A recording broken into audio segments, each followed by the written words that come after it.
Lonjakan harga plastik membuat pedagang di Pasar Mardika, Ambon, Maluku mulai mengurangi penggunaan kantong plastik.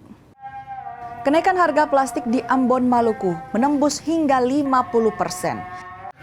Dampaknya, pedagang di Pasar Mardika, Ambon mulai mengurangi penggunaan kantong plastik. Kenaikan harga plastik mulai dirasakan sejak memasuki bulan April. Tak hanya plastik yang naik, harga sejumlah komoditi pangan juga masih tinggi. Imbasnya, daya beli warga belum sepenuhnya kembali.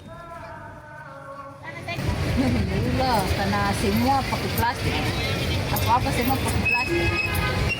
Tapi yang satu liter, Iya. biasanya 40.000, Sekarang berapa? ya 60.000. 26. 26 ya. Jualan. Jualan satu biji 3.000. Sebelumnya berapa biasanya? Sebelumnya ini 17. 17. Ngeluh kata saya pakai tas. Di atas lah. Karena tas mahal. mahal. Kalau yang di 2.000 kok saya kasih tas lah. Oh. Jadi sekarang kalau mahal begini, ibu udah mau kasih stok banyak atau kasih kurang? Kurang. Kasih kurang. Ini apa adanya saja nanti.